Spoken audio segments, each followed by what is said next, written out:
Hey everyone. Oh, great goodness. It is 8:42 New York time, and I got to my regular unit, and they took my patient away, my black guy. And now I'm getting switched units. This is exactly what happened before at the other hospital. As soon as I told somebody, like management, and tried to advocate for my patient, they take the patient away from me and then they move me. So I legitimately don't even know what to do anymore. Even the advocacy groups don't give a shit about these people. Literally, Black lives don't matter here. And I mean, that's pretty sad that somebody who is white and lives hundreds of miles away from the city gives more of a shit about these people than the actual people in this city. For real. I had a complete breakdown yesterday because, I missed an important email to do a revision on my proposal, so my proposal got canceled because I was trying to advocate for my patient and talk to management here and get the care that he needs because he's being medically mismanaged. And I just had a complete fucking breakdown because, you know what, my entire proposal got canceled because I, wasted my time advocating for a fucking patient who's just gonna die anyway.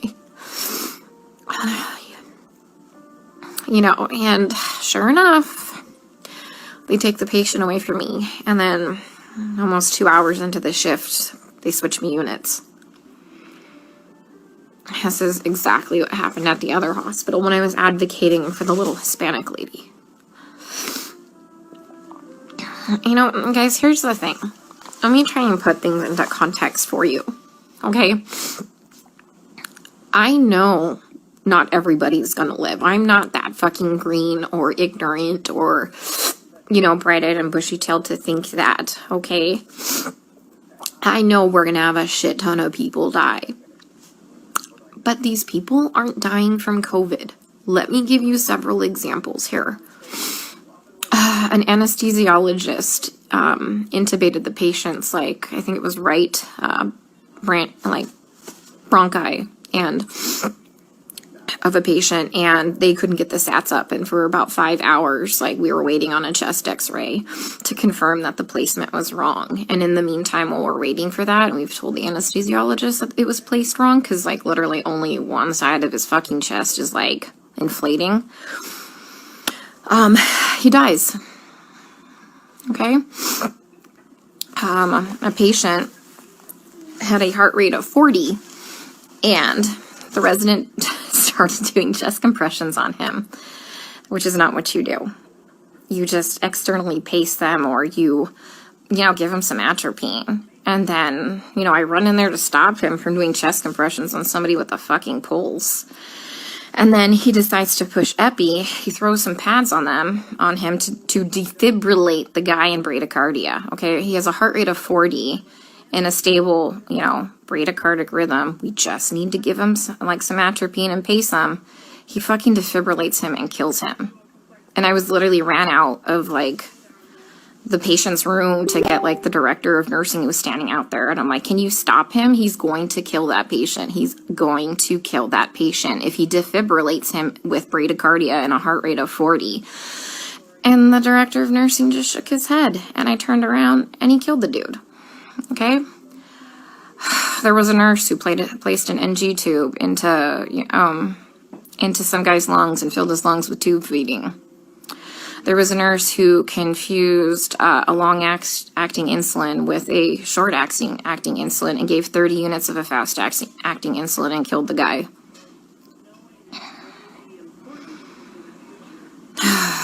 What else?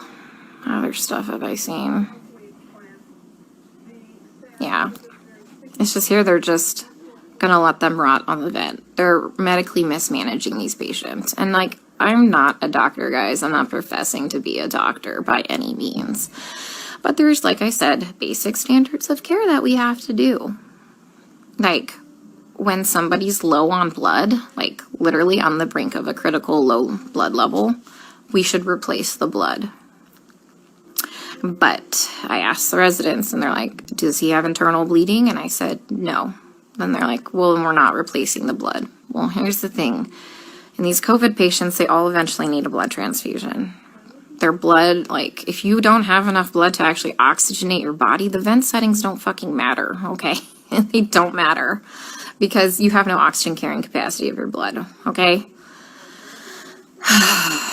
I told you about the patient where, like, all that, like, purulent drainage just kept seeping into his lungs because the ET tube cuff was leaking, and nobody has a fucking manometer here to check the pressures.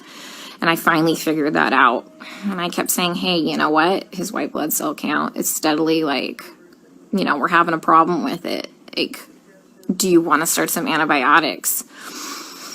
No. Well, does he have a fever? And I said, no, he doesn't have a fever. They didn't want to start antibiotics. Day shift nurse finally got a chest x-ray. He has full-blown pneumonia now.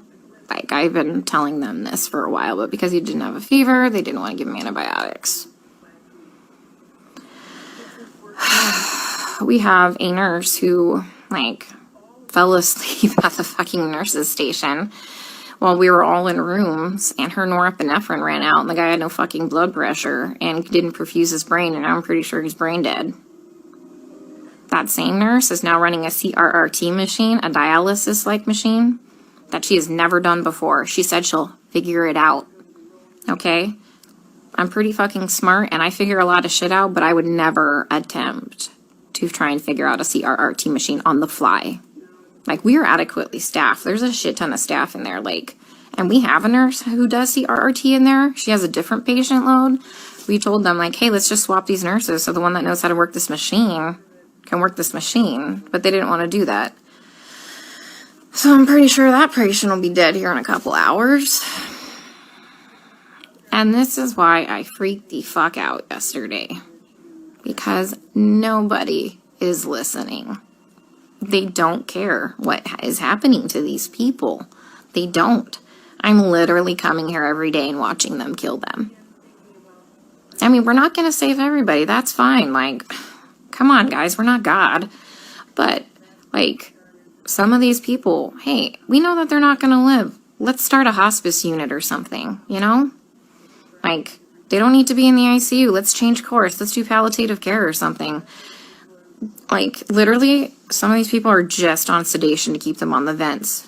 Nothing else. I have a lady on a tranq on a vent, and she's not even fucking cognizant. She's not even on sedation. You know what we give her every day? We give her breathing treatments, albuterol, and she gets insulin. And that's it. That's it. We're not treating the COVID, guys. Like, for real, we're not treating the COVID. You know, every day we try and get these guys off the vents, right? Because, you know, there's criteria for weaning. Every day, the day shift nurse will wean them down, like, to, like, minimum sedation. Every night, we come in and we get the same 2 residents, and they fucking max out all the sedation again and undo all the work from the day shift. Then the day shift attending will come in and they'll all do rounds, and they'll be like, he wasn't synchronizing with the vent. So we had to turn all the sedation on. And I'm like, he wasn't synchronizing with the vent because it's in the wrong vent mode.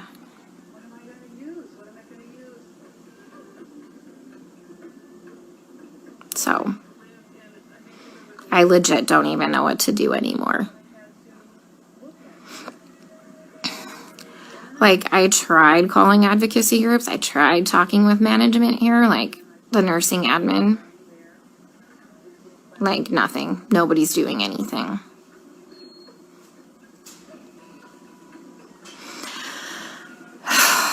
We still have 100% mortality rate in the ICU unit. I just left.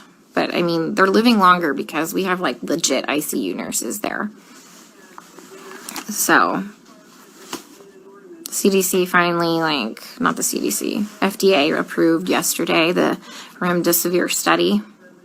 Like, to start using remdesivir for COVID patients.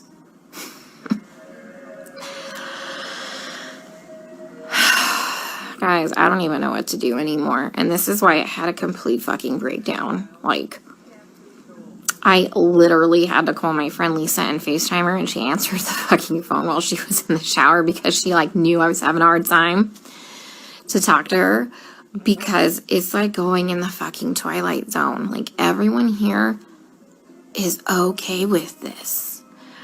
Look, the only way I can kind of put this into context for everybody is, and this is going to be kind of an extreme example, this is like really the only thing I can come up with, is like if we were in Nazi Germany and they were like taking the Jews to go put them in a gas chamber, I'm the one like there saying, hey, this is not good, this is bad, this is wrong, we should not be doing this. And then everyone tells me, hang in there, you're doing a great job, you can't save everybody, you're amazing, you're a great nurse.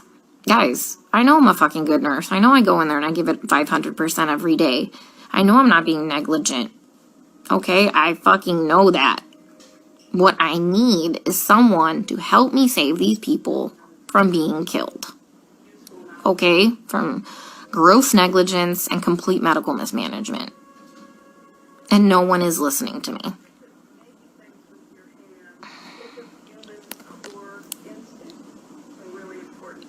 Like, for real, nobody's listening.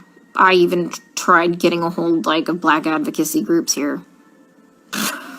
They just put me on hold or hang up on me. Tried talking to management. Now I got moved units.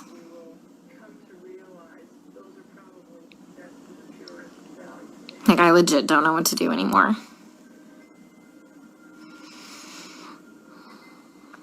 Can someone come up with, like, some type of a solution for me? Because I'm kind of out of ideas.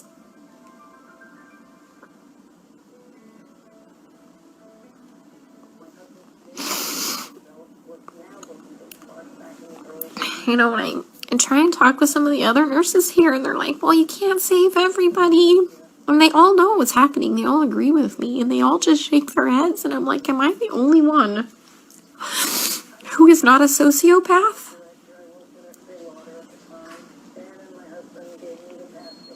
To think that this is okay?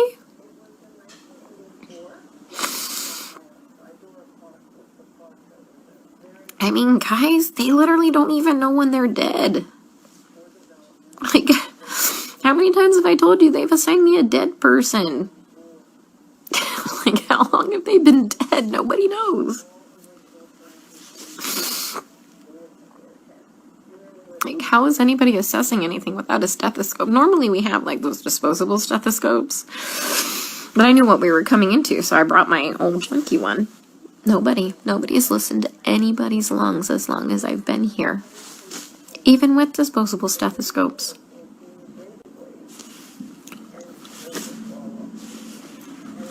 I keep telling them that, the guys are like, my patient's going acidotic. We need to do something about this before his kidneys shut down, give him some bicarb or something like that. And this is what they do. They let the patient's blood get acidotic. Their kidneys shut down. And then at the last minute, another fucking trauma. This is like the 5th fucking trauma tonight. Some dude got fucking shot in front of the hospital. Like, 2 to the chest and 2 to the abdomen. What the fuck is wrong with these people? Yeah, so anyways, kidneys shut down, and at the last fucking minute, they finally decide to run bicarb. So they run 5 liters of bicarb into a person who's gained 20 pounds of water weight and completely throw him into heart failure, and he dies several hours later. That was one of my patients. So I let them know, like, they had me start the bicarb, like, before I left one night, and by the time I had come back in, the next shift, he was dead. And they assigned him to me, and he was already in a body bag. Like, guys, they're not dying of COVID, okay? Like, yeah, people are gonna fucking die of COVID. Like, yeah, some people legit will end up with multi-organ failures and will legit throw the clots and kill them, like, and die, people. I fucking know this. I'm not like some fucking new grad, okay? That's gonna save everybody in the world, okay? I am literally telling you that they're murdering these people, and nobody will listen to me. I mean, like I said, I'm not a doctor, but I'm pretty sure that when you defibrillate somebody with a heartbeat of 40 in a stable rhythm and you kill them, that's murder. And I'm pretty sure that when you put somebody's PEEP up to like 25 and PEEP doesn't go past, I think, like 15, 20, and you blow their lungs out and they die, I'm pretty sure that's murder. You know, I mean, I've just watched a doctor drop a central line and fucking rupture like the subclavian like vein, and the guy fucking bled to death.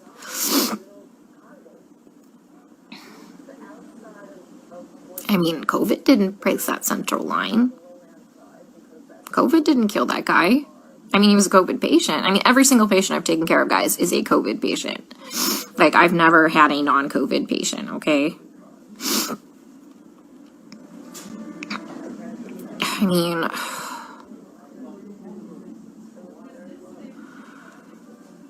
I don't even know what to say anymore.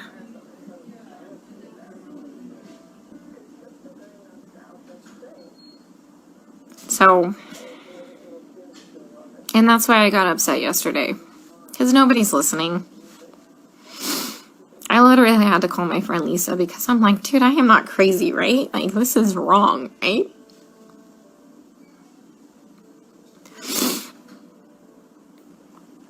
Oh, God. I watched an anesthesiologist place an ET tube and rupture their esophagus, and the guy choked to death on his own blood. COVID didn't place that ET tube incorrectly. And nobody cares because they're all minorities and we're in the fucking hood.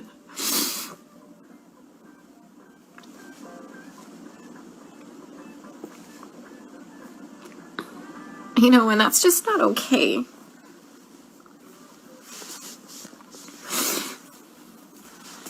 You know, I grew up really poor.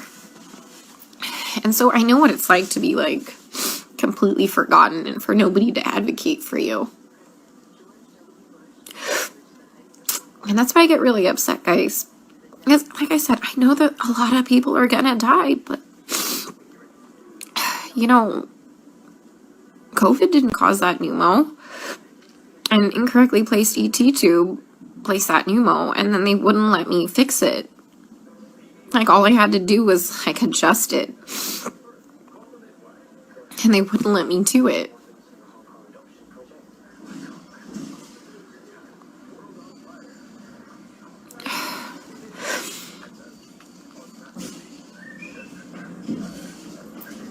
So if anyone's got any idea what the hell I can do to save my one black guy before they completely transfer me out of this hospital, that would be great. Because he's mentally there.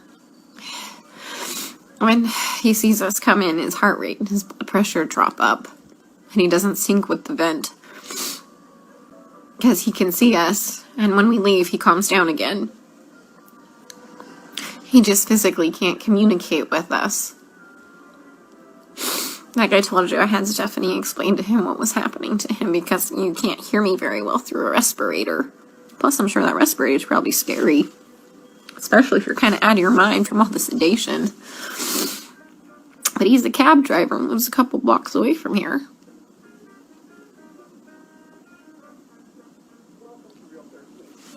So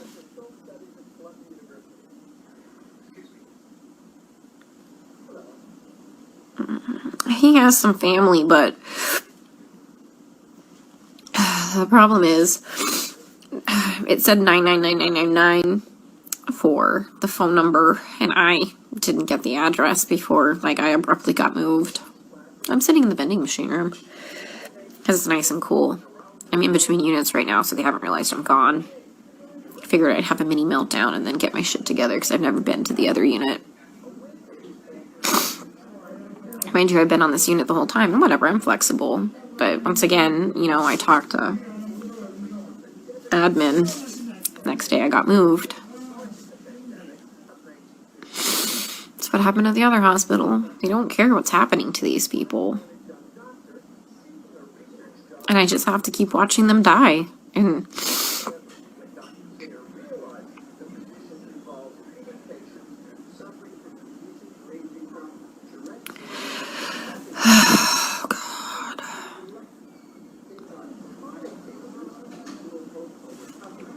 there's like this weird telenovela on. I think it's about a dog. Yeah, I mean, I tried talking to hospital management. I tried calling CMS. I tried calling the equivalency of their division of aging. I tried calling a couple Black Power groups in the area. Who else? I mean, this took several hours. This is why I missed that email for the revision for my proposal. Because, like, fuck, guys, I tried contacting a newspaper. Nobody called me back.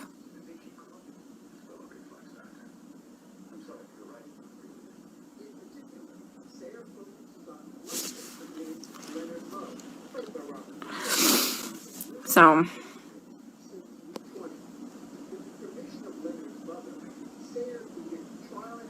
yeah, Stacy, fuck. You'd probably lose your mind because you're not a sociopath thinking this is all okay. That's just weird, guys. They're all okay with it. Like, I tell you, we get on the fucking bus and we go into the Twilight Zone here. Like, how do you not know when your patient is dead? For real. I mean, back at that other unit when shit was just crazy and bodies were just fucking dropping, yeah, I can understand that. But guys, you have a shit ton of staff. Like, yeah, we have hundreds of extra nurses that are still here that are not part of hospital staff managing these patients, but we're on top of it now. We're on top of it now. There's no reason to not know when your patient's dead. I mean, there's no reason you should be managing a dialysis machine never knowing how to use a dialysis machine when there's a dialysis nurse in there.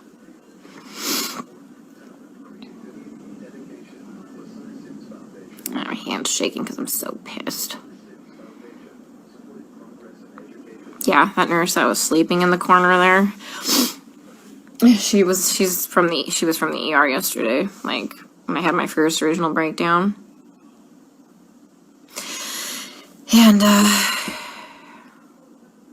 And she's like, well, they don't just unnecessarily intubate them. They try and, would you bypass? I'm like, girl, I am not fucking green. I know some, like, people need a tube dropped, okay? Like, I'm not saying that. Like, at the other hospital, they were doing unnecessary intubations because they had no fucking clue how to put the vent into CPAP or BiPAP. Yeah, I mean, so... but yeah, there's like legit indications like, fuck, that dude needs a tube. Yeah, I know that. I know that. Oh, God. Yeah, my lead at the other hospital who advocated for the patients too, like the first day I got there and I was in orientation, that crash course orientation, he warned me that I was going to have a problem. He would advocate for the patients too. They fucking moved him too. He's at a completely different hospital. I tried reaching out to him, but he hasn't texted me. Like, what do you think? I saw what was bad? He saw way worse shit than that. Okay, how bad's my face look? I'll just put my respirator on. They ain't gonna fucking know no different. I was in here freaking the fuck out. Alright, guys, I'm going to the unit. Let's see how they kill him there, okay? Stay safe. Stay out of NYC for your healthcare. Because this could save someone's life. I'm a nurse practitioner. I am licensed and certified. I am not on the front lines. I have a friend in New York City who's on the front lines.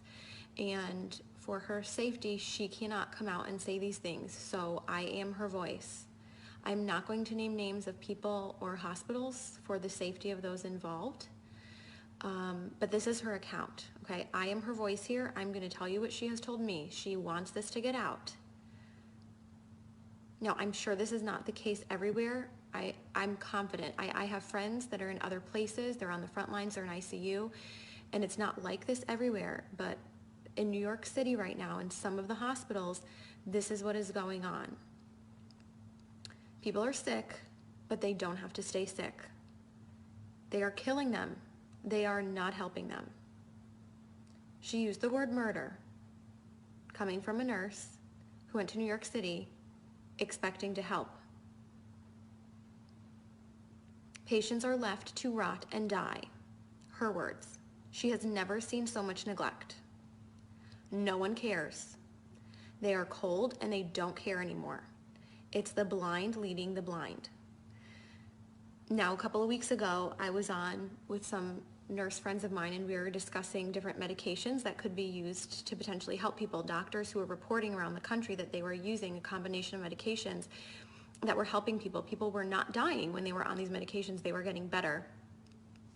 Those medications are not being used in hospitals in New York City.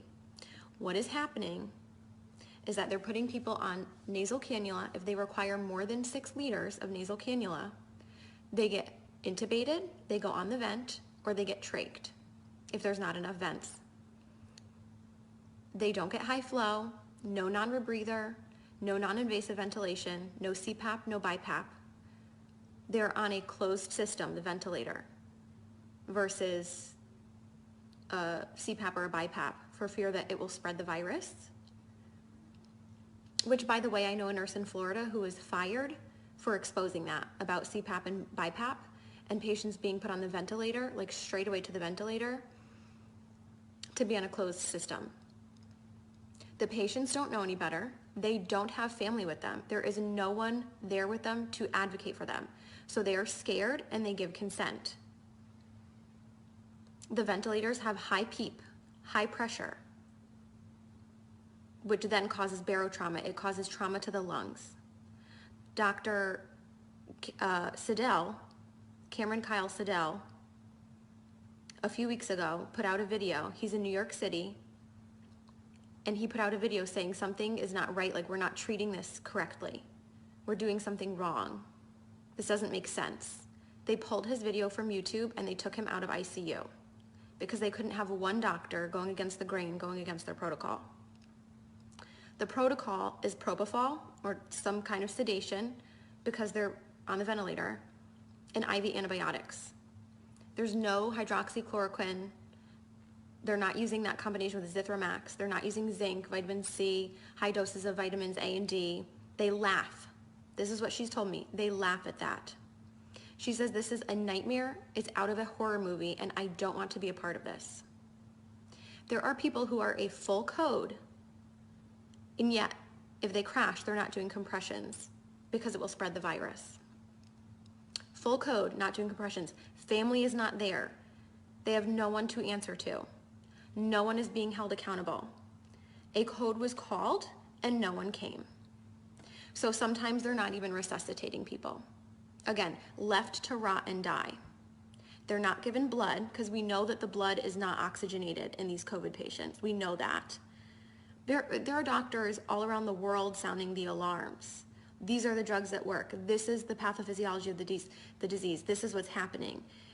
And for some reason, it's not changing. Even though we know, some of us know what's going on, nothing is changing on the front lines. They stay in the same PPE all shift, except for the top pair of gloves. So 2 pairs of gloves, or I don't know, maybe more than 2, but they're only changing the gloves on the outside. Gown, mask, whatever else stays the same because all patients are COVID patients. So if it's a COVID floor, it's all COVID, but it's not because some of them are rule out COVID. So even if they're rule out COVID and they're not COVID, they're gonna get COVID because they're using the same PPE all shift and they're carrying that contamination to all of the patients. They're not changing their PPE. They're not going into rooms.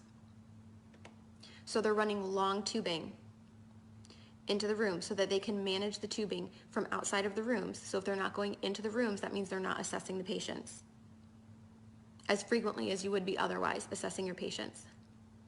They are not doing rapid result tests. You're lucky if you get results in 5 days. Okay, this is coming from my friend who is in New York City right now on assignment, who went there to help, and this is what she's finding.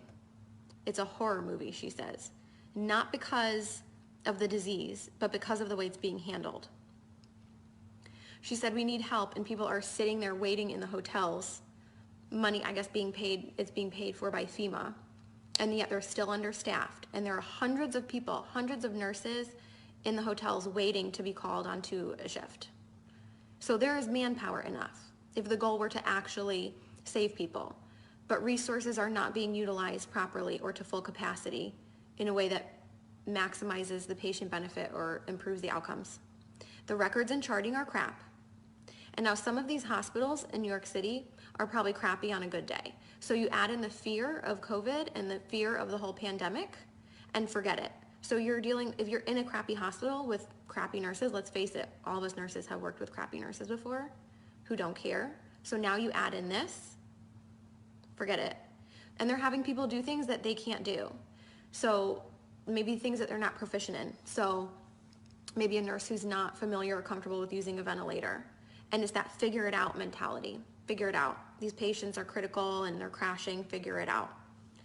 So nurses are being celebrated as heroes, right? We see how like the fire trucks and the police are like lining up and practically having these parades and celebrating them as heroes. And don't get me wrong, I'm sure in some parts of the country and other ICUs, I have friends that are working on the front lines in ICU and they are good nurses and some of them are heroes. But we have nurses being celebrated as heroes who are killing people. They're not heroes. And they're being brainwashed to think they're doing something great just by going to work because they're brave enough to go to work. Well, what are you doing at work? You're certainly not saving people if you're not even running codes.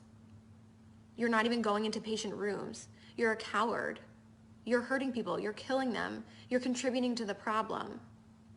I know I'm going to get hate mail for this, and that's fine, because people are dying who don't have to die. Again, there's no family there, so no one's being held accountable. And once these people get intubated, they're being scared into giving consent to be intubated, and then for a lot of them, it's over. And there's nobody going to be held accountable. And there's nobody looking out for them. They are completely by themselves. There's like a total lack of critical thinking. It's out the window. And people are scared to speak up. And one person alone isn't going to change the overall culture of a hospital or a system or a city. Like I said, Dr. Cameron Kyle Seidel's video was pulled from YouTube, and he was pulled from the ICU for sounding the alarm and going against the grain. So people are sounding the alarm. It's just not changing anything, apparently. So what can you do? Buck the system. I'm really fortunate. I don't have any family in New York City that I personally have to worry about. If there are people that you are worried about, or maybe it's not even New York City, maybe you're in another city that's being really hard hit and you're just hearing really bad things coming out of that city, buck the system. Something is wrong in the system. So go against the grain. Request records immediately. Records, transcripts, immediately. If there's a medication that you want your loved one to be given, report it as an at-home medication and demand that it be continued. That's just a tip from inside the system. If you want a medication to be given, you've got to report that it's an at-home medication and that you demand that it be continued. Your loved one is not going to have you in there advocating for them once they go in. You're not allowed in.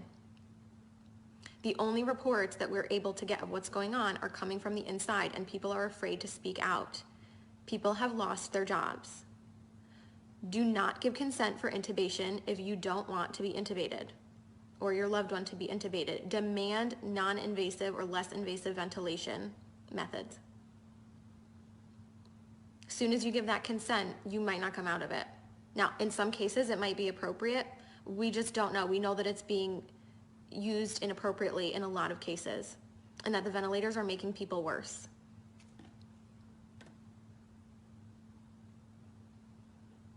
Please share this video, make it go viral. People need to know this. This is the truth of what's going on from my nurse friend who's in New York City right now on assignment.